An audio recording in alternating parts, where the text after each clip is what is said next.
Bonjour, bonsoir à tous, vous qui regardez les vidéos, que ce soit le jour ou la nuit. Ici DVD Pro Souvenirs. Et cette fois-ci, je vais me concentrer sur un coffret de 4 DVD consacré à l'année 2011. Donc, si vous voyez pas de quoi je parle, je vais vous présenter directement.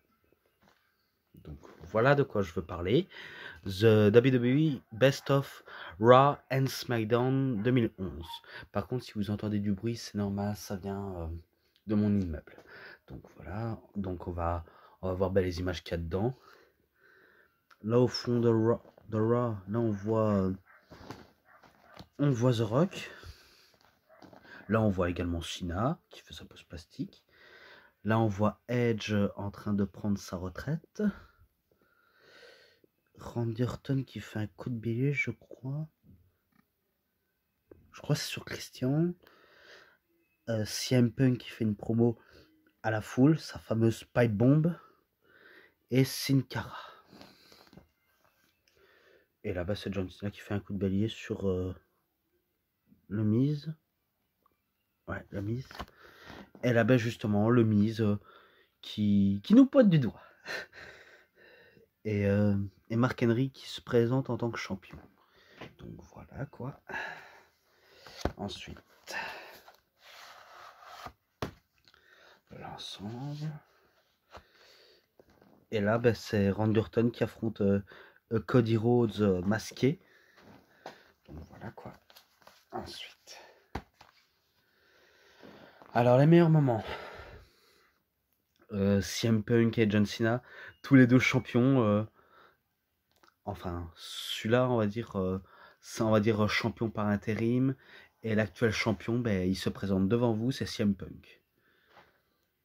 Et là, Sin Cara contre Black Sin Cara. Donc, dorénavant, on va l'appeler Blue Sin Cara. Et celui-là, il faut savoir que c'est Black Sin Cara. Je le dis pour ceux qui ne savent pas. Voilà, petit prospectus, pardon. Alors, là c'est Christian qui fait un crossbody sur Randerton. Derrière c'est Raw. John Cena qui fait un saut chassé sur le Miz. SmackDown. Et pareil, c'est un petit tweet. Raw, SmackDown. Là c'est CM Punk qui fait un high kick ou des middle kicks sur Alberto Del Rio. Et là c'est Blue Sin Cara qui fait un crossbody sur Black Sin Cara. Voilà. Et ensemble, il y a le petit prospectus, enfin la liste du programme. Donc ça va là avec la liste des DVD. Voilà. Et en plus, il y a même des photos. Donc là, on voit Triple H qui fait une promo avec Monsieur McMahon, le Miz avec le titre. Là, qu'est-ce qu'on a? R-Truth. Là, il y a un corps féminin, mais j'arrive pas à le décrire. C'est pas... Ah non, c'est Natalia, peut-être. Non, c'est pas grave. Alors, DVD 1, là, ça va concentrer sur les matchs et peu de sainement. Donc oui, je préviens direct. Donc si vous aurez peut-être ce coffret, vous pourrez peut-être me signaler. Ou si vous l'avez pas, c'est pas grave. Donc là, c'est un False Count Anywhere match pour le titre WWE. Donc voilà, le match où les tombées peuvent se faire n'importe où. Le Miz contre John Morrison, le Raw le 3 janvier 2011. Alors ce que je me rappelle, c'est que le Miz était champion, on va dire, à fin d'année 2010 vers 2011.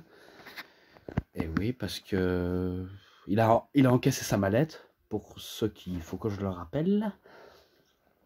Donc j'espère que vous avez peut-être en mémoire ou pas du tout. Et John Morrison, je sentais peut-être à cette époque qu'il y avait encore quelque chose à faire. Même si vous allez voir par la suite, on ne le verra pas pendant un bout de temps, ce qui est dommage.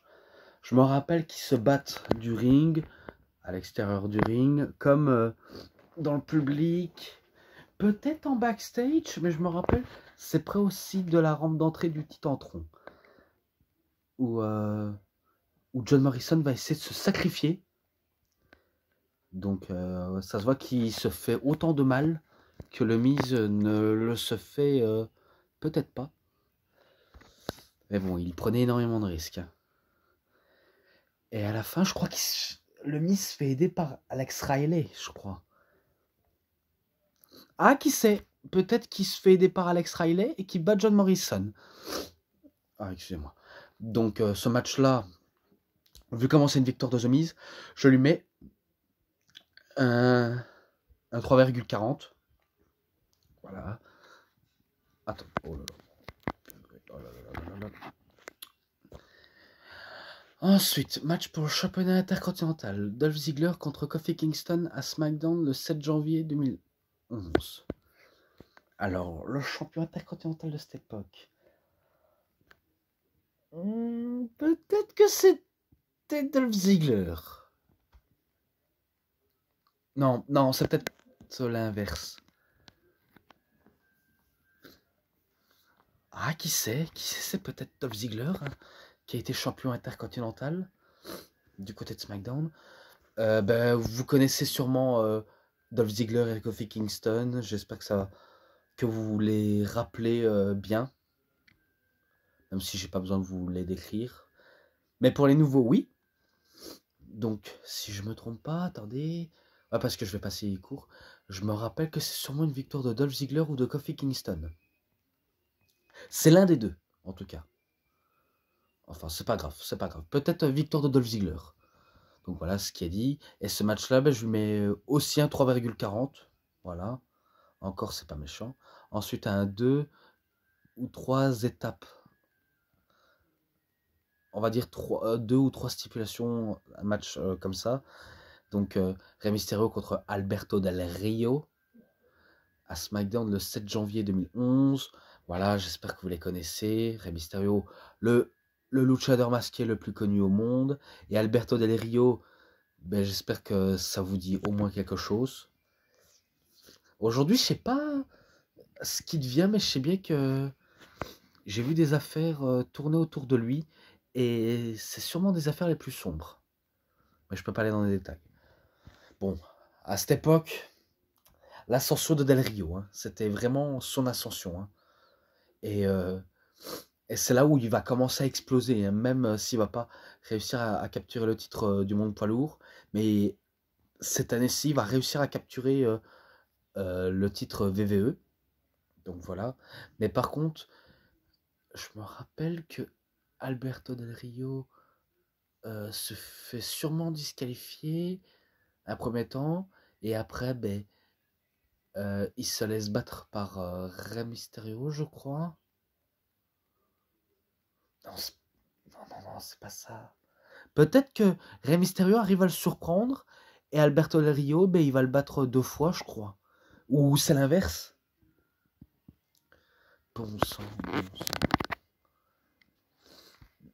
Ou alors, vous savez quoi? Je vais le donner une victoire à Del Rio. Car c'est fort logique. Quand même, c'est logique. Et ce match-là, je lui mets 3,50.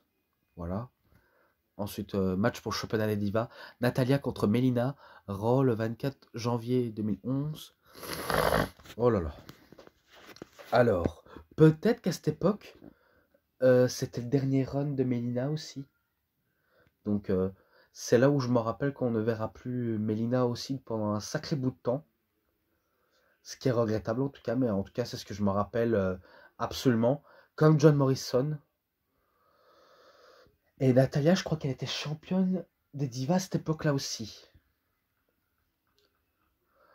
Je me rappelle, prise sur prise, coup, et après Natalia en termine Melina avec un sharpshooter et Melina abandonne. Donc voilà, donc victoire de Natalia. Et ce match-là, je lui mets 3,20. Voilà. Ensuite, The Miz contre Daniel Bryan à Raw le 24 février 2011. Là, c'était le 20. Là, c'était le 20. Ah non, 14 février. 14 février, je suis con. Donc là, c'est le 24 janvier. Et l'autre, c'est le 7 janvier 2011. Donc là, c'est bel et bien 14 janvier. Entre le Miz et Daniel Bryan. Je crois que c'est là où il y a une petite vengeance. Je crois qu'il y aura leur petite vengeance. Daniel Bryan voudrait arriver à bout de The Miz. Mais le Miz, il a plus d'un tour dans son sac. Il envoie un de ses protégés distraire ou alors l'attaquer en douce durant tout le match. Et ça permet à le Miz de battre son ancien soi-disant protégé, parce qu'il faut le rappeler que ce n'est pas le Miz, n'a pas formé Daniel Bryan. Parce que, je le dis parce que vous savez, il y a toujours des amis qui sont incompréhensifs, qui vous comprennent à peine. Donc le Miz n'a pas formé Daniel Bryan.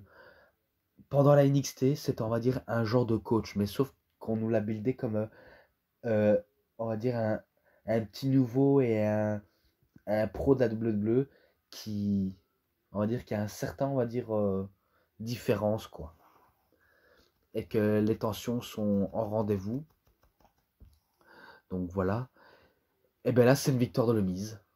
Qu'est-ce que je peux vous dire de plus? C'est une victoire du Miz. Et ce match-là, ben, je lui mettrais 3,5. Je mettrais un 3,5.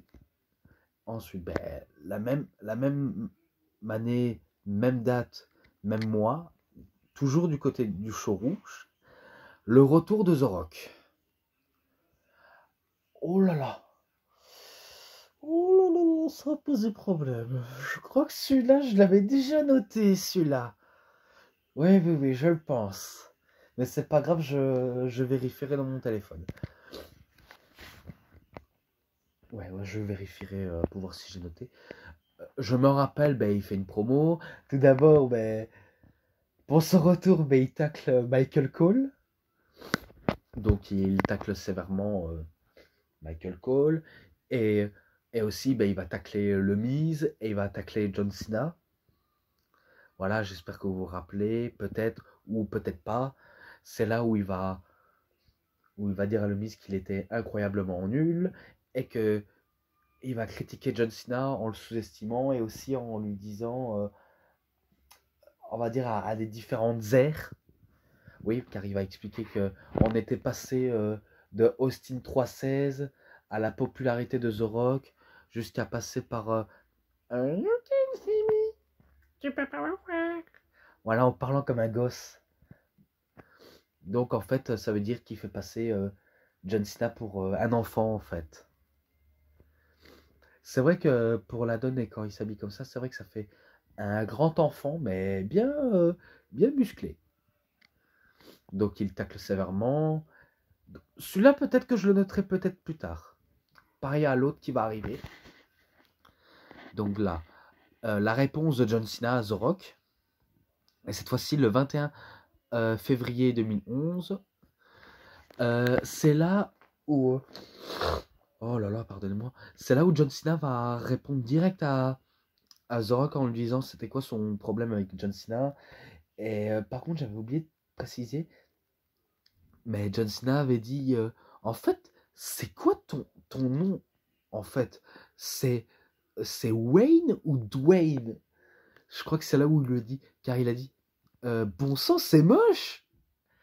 Tout en se foutant de sa gueule, bien sûr. Hein. Comme The Rock adore se foutre de la gueule de Cena, ben John Cena lui répond en fait. Et en plus, par rapport à son t-shirt violet, enfin violet jaune flashy, et bien il lui dit tu peux au moins me souffler comme un petit moulin que j'ai entre mes mains. Tout en, on va dire, en faisant la bonne tête, quoi. Voilà, on va dire tout ce qui est réponse, on va dire c'est bon enfant. Voilà, c'est pas, on va dire, du tacle sévère, mais c'est, on va dire, du tacle tout en restant dans la positivité et aussi sur un ton enfantin, peut-être. Celui-là aussi, je crois que je le noterai plus tard car j'ai totalement oublié. Et les autres, ils sont incomparables par exemple. Donc ensuite, le couronnement de Dolph Ziggler. Du côté de SmackDown. Oh. Ah oui, oui, c'est là où... Non, non, je fais abstraction. Je fais sûrement abstraction. Ah ben non. Non. Je me rappelle que c'est là où Dolph Ziggler se fait couronner champion du monde poids lourd. Ouais, parce qu'en fait, dans la storyline, ben, Edge est apparemment licencié par son ex-femme Vicky Guerrero, mais que Theodore Long, Teddy Long, plus simple, lui a dit que Edge était enfin de retour et qu'il est décidé à récupérer son titre. Donc je me rappelle de ça. Mais en tout cas, on va dire qu'il a reçu le titre comme ça sur un plateau, hein, notre cher Dolph Ziggler. Donc voilà quoi. Ensuite, Stone Cold en arbitre. Donc à Raw, 7 mars. Ouais, ouais, ouais. Ben, c'est là où il devient, on va dire, arbitre. D'ailleurs, j'ai oublié pourquoi. J'ai un petit trou là-dessus. Ouais, ouais, quand même. Bon, c'est pas grave. En tout cas, il est en arbitre. Et là, ben, The Rock attaque Cena à Raw le 14 mars 2011. Mais attendez. Non, non, c'est moi qui fais allusion. À mon avis, je crois qu'il attaque un faux Cena, je crois. Ah, peut-être. Oh, excusez-moi. Oh, purée. Ouais, je suis un peu enrhumé, mais c'est pas grave. Oh là là, j'ai oublié ce moment-là. Peut-être que je me dis, c'est là où The Rock fait venir un enfant qui ressemble à John Cena en imitant ces fameuses phrases basiques pour faire passer John Cena pour un enfant. Ah, peut-être ça, mais c'est pas grave. Ensuite, match en cash. Christian contre Alberto Del Rio à SmackDown le 18 mars 2011. Alors, je dois sûrement me tromper, ou pas. C'est là où Christian, enfin, espère de battre Del Rio pour peut-être lui prendre son titre. Oh, c'est pas possible. Mais je crois que c'est ça. Peut-être que c'est possible que Christian espérait de battre Del Rio pour peut-être affronter Edge à WrestleMania, mais finalement ce sera Alberto Del Rio. Je crois qu'il va réussir à sortir de la cage et attendez, et il pourrait se payer le luxe d'affronter Edge quoi. Donc ce match-là, vu comment j'ai quand même bien attendu jusqu'à ici, je lui mettrai 3,20. Voilà. Ensuite, match intercontinental, Kofi Kingston contre Wade Barrett. Eh mais finalement, c'était sûrement Kofi Kingston qui était champion. La misère. Oui, oui, la misère. Ouais, c'est pas grave. On va dire que c'était lui champion. Et c'était le 25 mars 2011. Je crois que c'est là, attends, où Wade Barrett, ben, il était dans The Core, car il s'est fait éjecter de la Nexus par CM Punk. Voilà, je vous rappelle l'histoire. Et attendez. Je crois que c'est là où Wade Barrett bat Kofi Kingston. Avec un weight slam. Mais Kofi Kingston s'est très bien défendu par la suite. Hein. Faut pas croire. Hein. Donc voilà. Excusez-moi si vous avez entendu ce bruit-là, c'est parce que je me suis en train de me boucher. Donc je m'excuse. Et ce match-là, ben, je le mettrai à 3,5. Voilà. Ensuite, Streak in Jeopardy. Jeopardy. Ah mais oui. Oui. C'est à Raw le 28 mars 2011. C'est là où Undertaker fait son retour. Car il s'était fait battre par Kane en se faisant enterrer vivant grâce à l'aide de la Nexus. En fait, c'était un match consacré de l'Undertaker et Kane, mais la Nexus vient s'en mêler et ils mettent l'Undertaker dans le trou et ils sont en train de l'enterrer en fait. Donc oui, j'ai pas oublié ce moment-là. En tout cas, je me rappelle qu'il y avait à chaque fois un compte à rebours. Ou alors, je sais pas si vous vous rappelez, mais c'est là où on voit l'Undertaker dans une maison, ou alors dans une petite cabane, où il est, on va dire, il est dedans. Un premier temps, ben, la porte s'ouvre, mais il n'y a personne. Après, ben, l'autre deuxième vignette, où le compte à rebours est à 0, on voit l'Undertaker qui arrive ben, en tirant la porte. Et après, ben, c'est là où on remarque qu'il arrive jusqu'au ring. Oh là là. Et après, ben, au moment où il essaie d'effectuer une promo, Triple H arrive en lui coupant, on va dire, presque la parole, vu comment l'Undertaker n'aura même pas eu l'occasion de parler. Donc Triple H arrive, il fait son fameux entrée. Et après, ben, il regarde droit dans les yeux l'Undertaker. L'Undertaker, ben, un air aussi laxis, euh, était prêt à prendre le temps de refuser, mais il ne va pas refuser l'affrontement, car il va faire le signe de la fin à, à Triple H, et c'est là où Triple H, ben, il fait le signe de DX. C'est rien, c'est de bruit, on n'est pas en train de m'appeler, donc voilà. Donc j'espère que vous avez bien compris. L'Undertaker fait le signe de la fin, et Triple H, ben, il fait le signe de DX, et de dire suck it, j'accepte.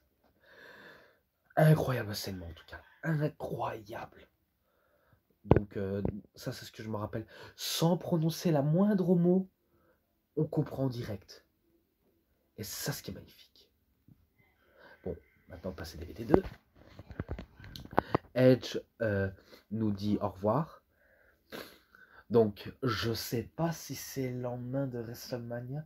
Je sais bien que le lendemain de WrestleMania, il a à Raw, il a sa blessure au cou.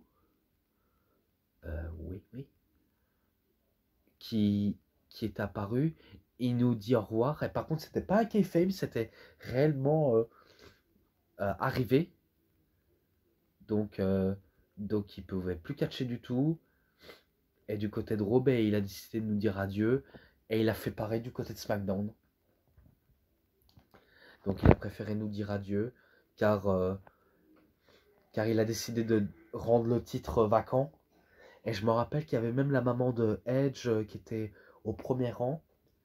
Où Edge disait ses fameuses belles paroles à son public, sa mère, ses amis, et collègues catcheurs bien sûr. Donc tout ce qu'il aura vécu. Et par contre c'est vrai que c'est une époque qui se termine sous nos yeux. Donc Edge nous aura vraiment bien kiffé en tout cas. Ces années-là il nous a bien gâtés. Jusqu'à ce qu'en 2020, 2021, 2022, il est toujours au top. Donc il s'est absenté et finalement il est devenu encore plus fort que jamais. En tout cas, ça lui a vraiment brisé le cœur hein, quand même en 2011 de se retirer des rings. Réellement. Mais heureusement, l'appel du ring ne l'a pas, on va dire, éloigné pour pas mal de décennies. Mais bon, incroyable moment et triste moment. Donc voilà. Ensuite, A New Side of R-Truth. Raw, le 25 avril 2011. Alors, c'est là où R-Truth développe une nouvelle personnalité. Celui quelqu'un qui est victime de conspiration. Donc j'espère que ça vous dit quelque chose avec Sami Zayn. Oui, clin d'œil, clin d'œil. Donc à cette époque, R-Truth, il commence à devenir heel et il développait une sorte de paranoïa envers tout ce qui est contre lui, contre la conspiration. Surtout le délire du petit Jimmy. Donc j'espère que ça vous dit au moins quelque chose. En fait, le petit Jimmy, on va dire, c'est un enfant imaginaire. Là, on se dit, what the fuck, il est fou, faut l'enfermer dans un hôpital psychiatrique. Il faut qu'il rentre à l'asile. En tout cas, c'est ce que je me suis dit quand j'étais gosse. Je me suis dit, ben, il est malade ou quoi? Il n'y a personne. Il n'y a même pas de petit enfant qui est à ses côtés. Donc, what the fuck, qu'est-ce que tu fous, mec? Voilà, quoi. Bon, voilà, j'ai pas trop grand chose à raconter. Par contre, match pour le championnat de la WWE. John Cena contre le Miz. À Raw le 2 mai 2011.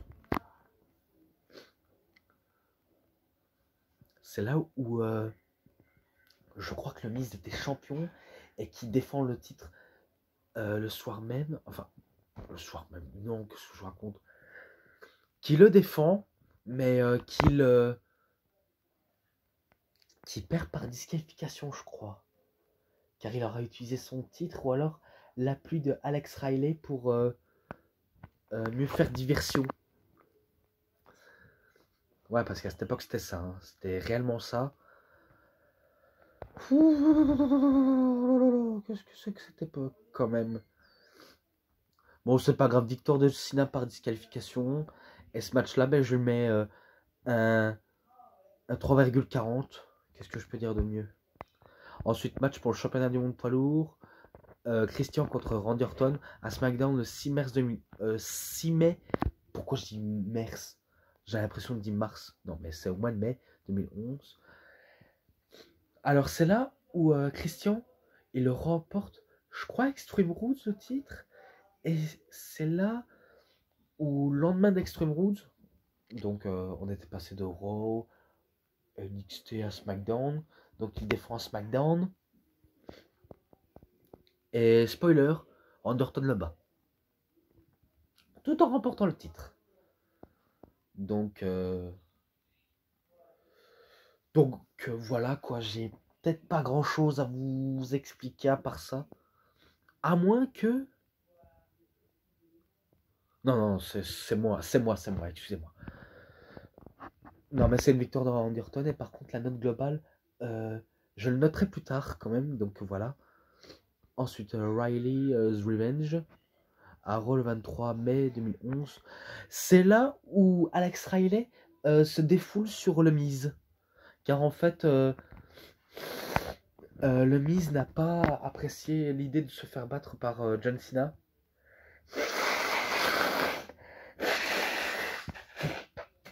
Ah, quel catarrhe. Je vous dis, c'est pas facile, même enrhumé. Et pourtant, j'essaye du mieux que je peux pour mieux expliquer, malgré un rhume. Donc, c'est là où le Miz dit qu'il aurait jamais dû abandonner si Riley n'était pas à ses pattes. Donc, je me rappelle que Riley disait moi j'ai pas abandonné. Comme ça, et ben, suite à cette mauvaise réponse, et ben, le Miz il s'emporte et il dit à Alex Riley, tu es viré, tu ne fais plus partie de ma... On va dire de... Un peu comme agent de sécurité peut-être, entre guillemets. Et ça là, ben, il commence à s'emporter, il commence à partir en boule, le Miz, en lâchant des punchlines vraiment à bout de lui-même. Hein. À but et à bout. Hein. Donc il commence à pousser Alex Riley.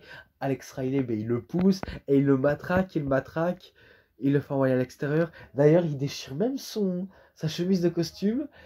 Et c'est là où je me rappelle où la foule va commencer à chanter Riley, Riley, Riley. Donc il était de son côté et ça se termine ce scènement là-dessus. Donc voilà quoi. Ensuite. Match pour le championnat du monde poids lourd. Randy Orton contre Sheamus.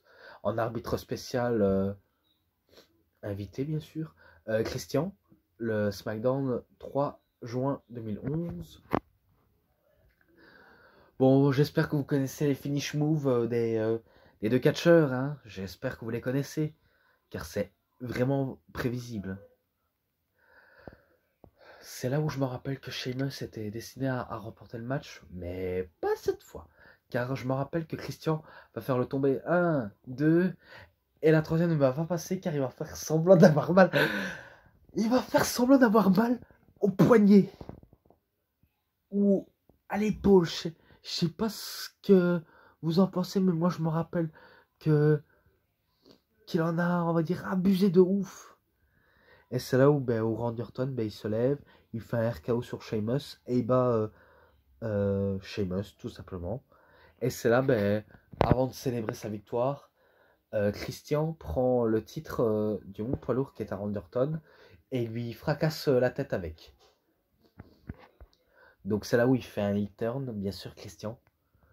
Donc voilà quoi. Ensuite, ce match-là, je lui mettrai un 3,50. Ça change. Car il était vraiment pas mal aussi.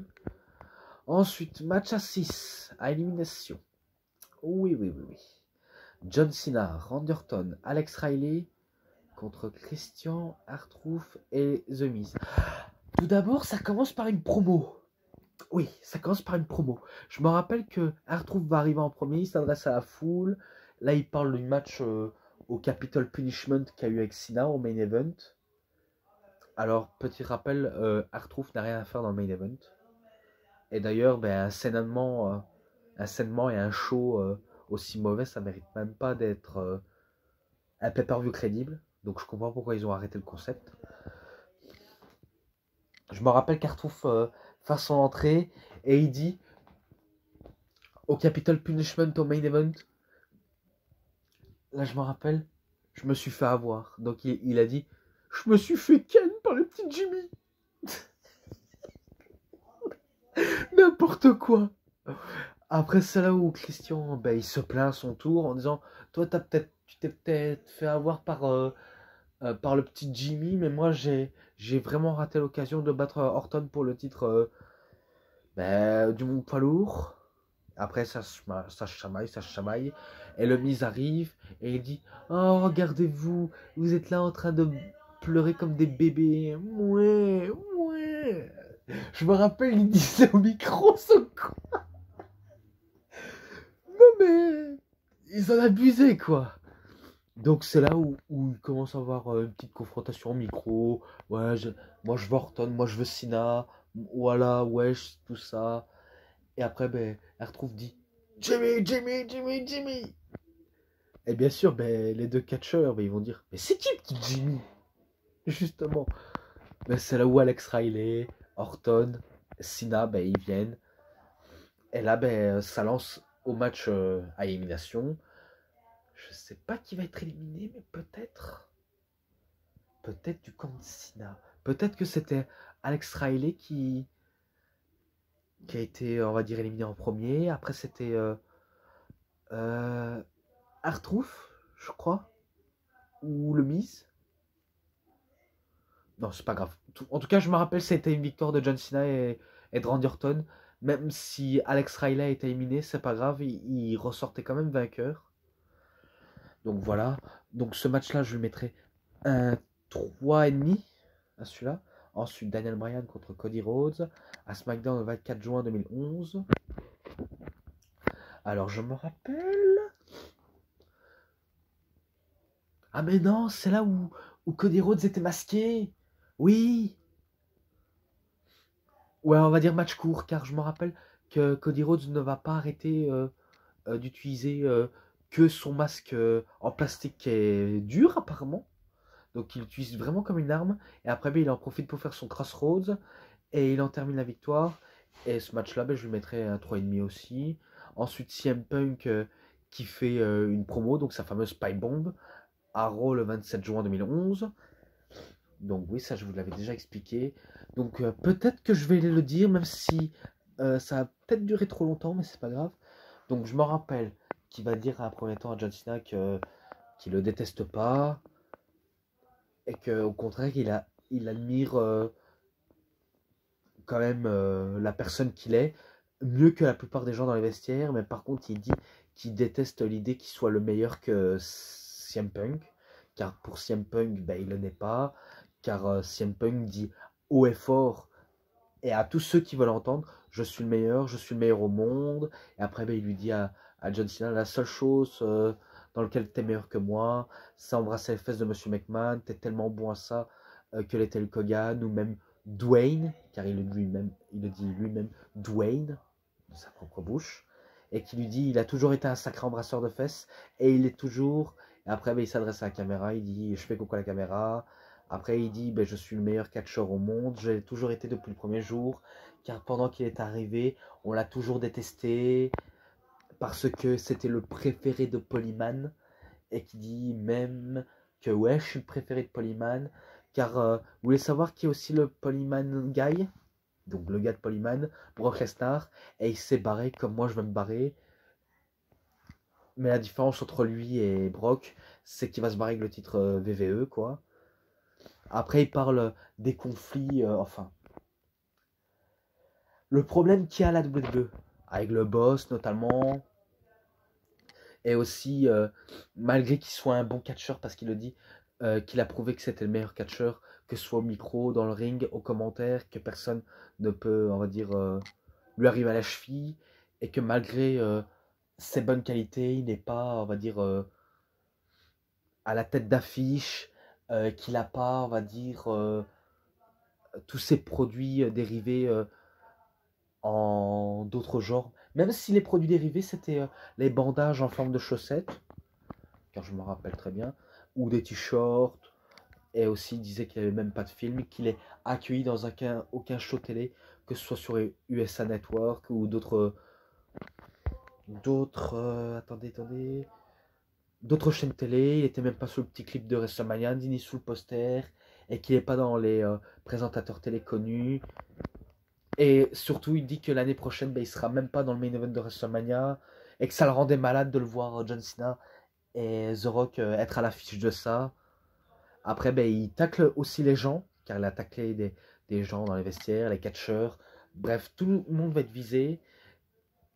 Et il va tacler sérieusement en disant un coup vous venez de voir, vous voulez que je signe tout ça.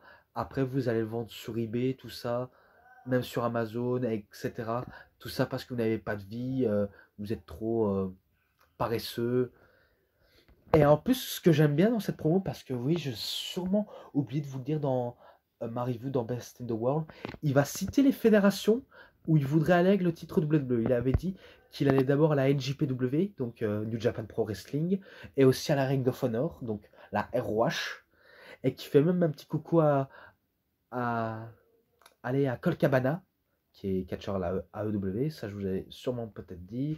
Et après il dit, même s'il va partir à la WWE, il va quand même se faire de l'argent, et il sait que c'est un gars de trop, et que la roue va continuer à tourner, car pour lui, on lui manquera pas. Et qui cite même, on va dire, les scénaristes et les gens qui travaillent avec M. McMahon en coulisses, en disant, aujourd'hui, M. McMahon devrait être un milliardaire aujourd'hui, et vous voulez savoir pourquoi il n'est pas un milliardaire? Donc il s'adresse vraiment à la foule en disant car il ne cesse de s'entourer d'incapables, de débiles, d'idiots qui n'ont aucun intérêt, aucun rapport avec le catch et qui méritent même pas d'être son métier et qu'il fait que dire oui monsieur en disant oui monsieur, non monsieur, tout ça, etc. Comme on va dire, il va citer John Laurinaitis, anciennement Johnny Ace, et il a dit que peut-être que lorsque Monsieur McMahon ne sera pas là, parce qu'il insiste en disant dead, mort, peut-être que tout ira mieux, mais là il dit non, car ce sera, on va dire, sa idiote de fille, donc Stephanie McMahon. Je crois qu'il avait dit couillon ou débile de beau-fils. Ouais, il avait dit débile de beau-fils. Toute cette famille stupide, donc il s'adresse vraiment, on va dire, à la plupart des familles McMahon et le beau-fils, donc qui est Triple H. Et il a dit qu'il allait révéler, on va dire, le secret et aussi toutes les affaires qui concernent Monsieur McMahon, et qu'il allait même faire une campagne contre le harcèlement. Et c'est le moment où le micro se coupe. Et voilà, je crois, ça se termine là-dessus. Voilà, cette promo a vraiment marqué du monde. En tout cas, il est sur YouTube. J'espère que vous allez vraiment tomber là-dessus, car en tout cas, c'est heureusement qu'elle n'a pas été supprimée, celle-là. Enfin, peut-être dans quelques mois ou quelques années, qui sait. Mais bon, au moins, cette promo a vraiment marqué les gens. Ensuite, Christian contre Sin Cara à SmackDown, 1er juillet 2011. Je crois qu'à ce moment-là, Sin Cara était devenu invaincu, je crois. Ah, peut-être. Car je me rappelle que Sin Cara faisait ses débuts officiels. Ouais, parce que pour rappel, j'espère que vous connaissez sous le nom de Mystico. Donc voilà. Et on va dire la plupart des périodes où il était à la WWE, faut savoir que c'était l'autre Sin Cara qui est Unico, qui va prendre l'identité de Sin Cara, car le vrai Sin Cara, si je crois bien, il avait été viré pour usage de mauvais comportement, ou alors, peut-être qu'il voulait plus catcher pour Monsieur McMahon. Donc c'est, on va dire, l'autre Sin Cara qui va prendre sa relève. Et le vrai Sin Cara, il va partir à la CMLL au Mexique en tant que Mystico. Allez, on va dire victoire de Sin Cara. Même si j'en suis pas si sûr, mais victoire de Sin Cara. Et ce match-là, je lui mets un 3,20. Ensuite, Monsieur McMahon is a relay of the duties. Ah, c'est pas facile. Hein. Donc à Raw le 18 juillet 2011. C'est là où le lendemain de Money in the Bank, si je le crois bien, CM Punk, il quitte la WWE pour de bon, même si on sait qu'il va renouveler son contrat. Non, Ludo, je ne suis pas un imbécile. Donc si tu regardes cette vidéo, c'est à toi que je vise et pas à la plupart des Ludos sur Terre. Je me concentre sur LS, donc Ludo Sculpteur, voilà, ce qui est dit. Ça y est, je l'ai cramé. Je l'ai cramé, je le dis en vidéo. Mais c'est pas grave. Donc c'est là, on va dire, où Monsieur McMahon, il tient sa parole en disant à John Cena qu'il est viré, mais sauf que il va être interrompu car Triple H est là en empêchant ça, en disant qu'il va être réintégré et qu'il va même dire que le bureau conseiller de la WWE a ordonné à Monsieur McMahon qu'il est viré de ses fonctions, car ce sera Triple H qui va diriger les opérations cette fois-ci, en dirigeant Raw, SmackDown, même NXT bien sûr. Même si NXT va pas ressembler à ce qu'elle sera dans 2012. Mais bon, je tenais à le dire. Donc, c'est là où il termine ses paroles, monsieur Triple H, en disant je devais le faire car maintenant il faut améliorer pour le futur, tout ça. Et après, il dit même je sais que c'est pas son père, mais il va dire je t'aime, papa. Et qu'il regrette formellement. Et le show se termine là-dessus. Voilà. Maintenant. Oh là là, il était long quand même, mais c'est pas grave. En tout cas, DVD 3 cette fois-ci. Donc j'espère qu'il va tenir assez longtemps. Hein. Donc match pour le championnat de la WWE, Rey Mysterio contre John Cena. Donc là je veux dire, petite déception.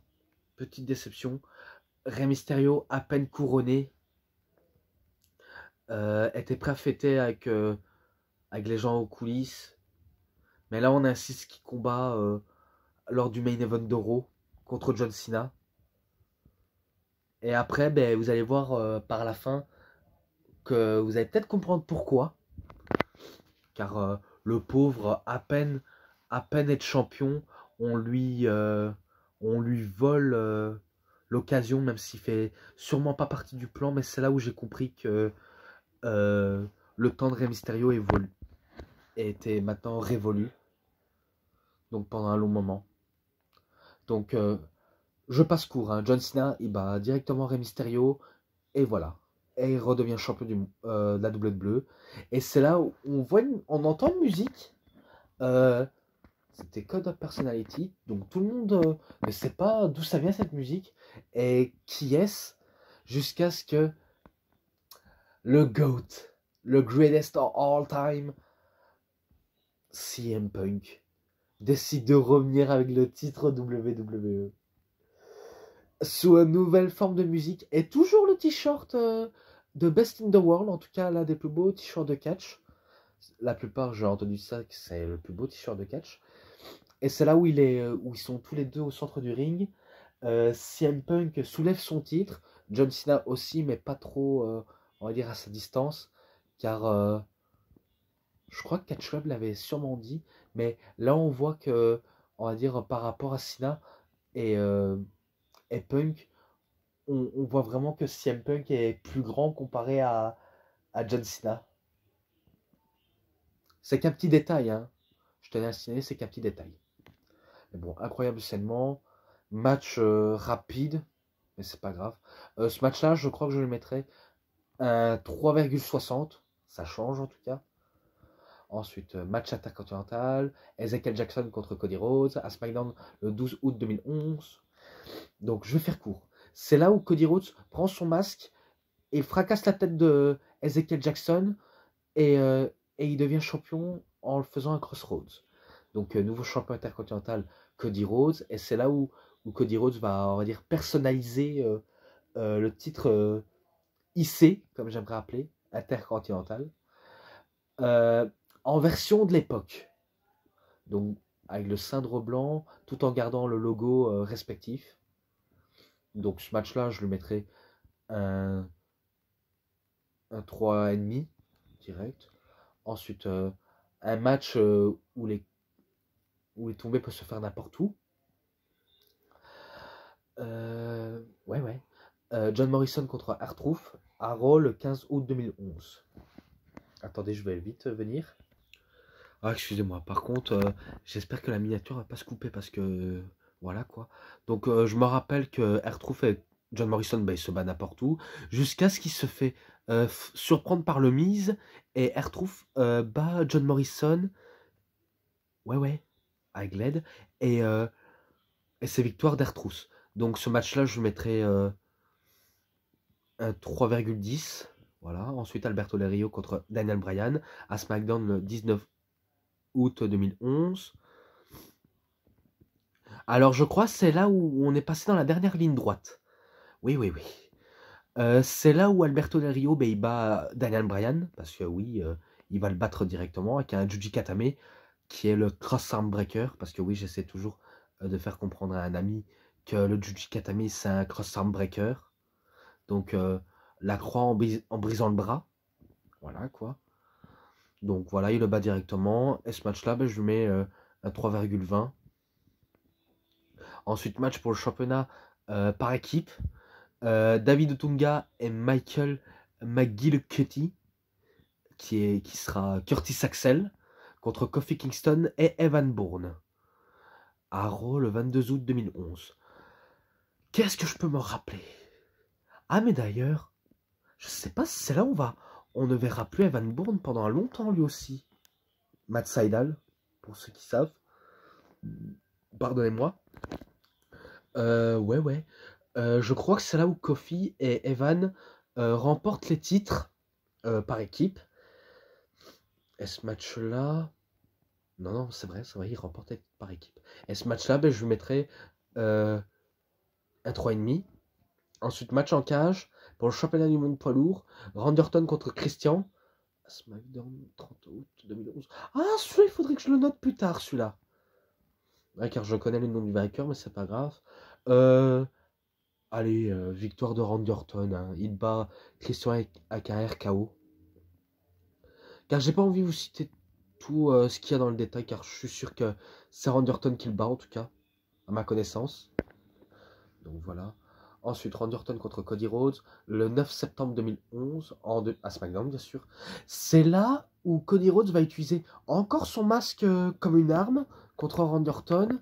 Et il essayait de battre son ancien mentor, mais son ancien mentor en question, il va utiliser le masque comme une arme et il va même le détruire, le masque, et il va battre Cody Rhodes en faisant un RKO. Et ce match-là, je lui mets un 3,40 hein, direct. Ensuite, The Cutting Edge, Randy Orton, enfin, Edge invite Randy Orton et Mark Henry à SmackDown le 16 septembre 2011. Donc là, il nous build le match qu'il va avoir à la Nuit des Champions, je crois. Ouais, en plus, c'est là où Mark Henry va faire un heel turn et aussi va développer une nouvelle personnalité. Et ouais, en plus, je me rappelle le Hall of Pain, donc le temple de la douleur. Donc ça, je me rappelle... Attendez. Donc c'est là où je me rappelle qu'il va commencer à détruire tout le monde, car il va être écrit là. Donc il va commencer à détruire Randy Orton pour lui lancer un message. Ensuite, Mark Henry is lashed. Mark Henry est lâché. Donc c'est là où il va s'en prendre à quasiment tout le monde. Des catcheurs ou des agents, voilà, de tout ce qui bouge en fait. Et c'était à Raw le 19 septembre 2011. Ah mais tiens, c'est là où il vient dans la cage en démontant la porte de la cage et en attaquant le Big Show avec, et le Big Show va même passer à travers la cage. Non, la cage va tomber avec le Big Show. Ouais, ouais, je me rappelle. Ensuite, un match challenge spécial. Donc Dolph Ziggler accompagné de Vicky Guerrero, Zack Ryder accompagné de Hugh Jackman, l'acteur qui joue dans Wolverine, dans les X-Men. Non, ce n'est pas un prank, et ce n'est pas fake, ce n'est pas du tout un prank, c'est la vérité. Hugh Jackman a déjà été à la WWE, pas en tant que catcheur, mais en tant qu'invité spécial de Raw, ou même un petit peu manager, car là, il va être du côté de Zack Ryder, aujourd'hui connu sous le nom de Matt Cardona. Donc voilà. Je me rappelle que Dolph Ziggler était champion. Peut-être qu'il était champion des États-Unis à cette époque. Ah ouais, possible. Et c'est là où je me rappelle où Hugh Jackman donne une droite à Dolph Ziggler, et Zack Ryder fait son Rum Rider et il le bat. Il bat Dolph Ziggler en célébrant avec Hugh Jackman. Donc ce match-là, je le mettrai un 3,5, celui-là. Ensuite, un Lumberjack match. Un match des bûcherons. Mark Henry contre Christian à SmackDown le 23 septembre 2011. C'est là où je me rappelle dans l'épisode de SmackDown où il essaie de faire un avance avec Sheamus. En lui disant, vas-y, aide-moi, car je suis sûr que tu connais la férocité de Mark Henry, car moi j'ai besoin de toi, car tu connais Mark Henry, c'est une boule de destruction massive. Et il lui a même donné une pomme de terre. Donc Sheamus, il mange la pomme de terre, et il crache car il trouve ça dégueulasse, la pomme de terre qu'il a trouvée. Donc voilà. Je me rappelle que un coup que les catcheurs étaient KO, Christian, il essaie de se barrer, mais Sheamus arrive par derrière et il lui fait ramener Christian sous le ring. Et c'est là où Mark Henry on décide d'en finir avec Christian. Donc voilà, ce match je lui mets 3,40 direct. Ensuite CM Punk contre Alberto Del Rio à Raw le 26 septembre 2011. Donc c'est là où peut-être... Non, c'est là où il bat... Ou alors peut-être que Del Rio bat Punk avec une intervention de je ne sais pas qui. Peut-être de Kevin Nash. Mais ça c'est fort possible. Mais peut-être que CM Punk bat Alberto Del Rio et... Ouais, allez, on va dire victoire de Punk. Donc ce match-là, je le mets à 3,50 direct. Voilà. Ensuite, John Cena, CM Punk, Sheamus, Kofi Kingston, Evan Bourne et Mason Ryan contre Alberto Del Rio, Christian, Cody Rhodes, Dolph Ziggler, Jack Swagger et David Otunga à Raw le 3 octobre 2011. Alors après un temps, Vicky Guerrero se fait dégager et je me rappelle les catcheurs gentils se foutaient de sa gueule en disant « Au revoir maintenant, va au vestiaire ». Bon, spoiler, victoire des gentils. John Cena, Punk, Sheamus, Kofi, Evan et Mason Ryan. Donc voilà, victoire des gentils contre les méchants. En plus, c'était le lendemain de Nuit des Champions, je crois. Ah, peut-être. Bon, ce match sympa, sans plus. Je lui mets un 3,5, celui-là. Ensuite, un vote et non-confidence à Raw le 3 octobre 2011. C'est là où Triple H fait une promo face au public et aux catcheurs ici présents. Et c'est là où, où les catcheurs ne vont pas être d'accord avec les choix de Hunter. Et c'est là où ils vont même se barrer. Donc je me rappelle, ce moment m'avait terriblement marqué. En fait, c'était l'événement... Attendez, je vais vite revenir parce que j'entends du bruit. Donc oui, comme je disais, c'est là où les catcheurs vont vite se tourner leur veste Et je me rappelle que ça m'avait terriblement marqué. Je croyais que c'était la fin de la WWE. Je croyais que c'était vraiment la fin. Et finalement, ben, ça continue encore. Et oui, l'ironie du sort. Je m'en rappelle très bien. Donc là, ça se joue entre 4. Ouais, John Cena, Sheamus, en arbitre spécial Triple H et en commentateur CM Punk. Donc ben, c'est un match Sheamus contre John Cena. Et ceux-là, ben, ils vont essayer de faire le taf même s'il n'y a pas de public, même s'ils savent que après ils vont remballer car personne n'est là, enfin personne s'est présenté. Et finalement, ben, il y a des gens qui vont venir quand même. Hein. Il y a des gens qui vont venir. Je sais pas qui est le vainqueur, mais peut-être. Peut-être que c'est une victoire de personne. Ah ouais, là c'est incompréhension. Hein. Là c'est vraiment une incompréhension. Je crois que c'est victoire de personne. Hein. Peut-être que ça a arrêté direct, hein, mais c'est pas grave. Ce match-là, ben, je lui mettrai un 3,5 aussi. Voilà. Ensuite, masque contre masque. Donc Blue Sin Cara contre Black Sin Cara à SmackDown, qui est au Mexique, à 21 août 2011. Bon, là je me rappelle que Sin Cara, le vrai, donc Bleu Sin Cara, on va dire fait des échanges avec l'imposteur, donc Black Sin Cara. Et je me rappelle que la stipulation, c'est comme au Mexique. Le catcheur, on va dire mexicain, qui perd est obligé de tirer son masque. Et au Mexique, ben, vu comment c'est connu, on rase les cheveux du perdant en fait. Et là, c'est l'inverse. Là, c'est Blue Sin Cara qui bat Black Sin Cara. Et là, ben, il décide de lui retirer le masque. Donc, victoire de Sin Cara. Et ce match-là, ben, je lui mets un 3,20. Voilà. Ensuite, Street Fight. Anderton contre Cody Rhodes.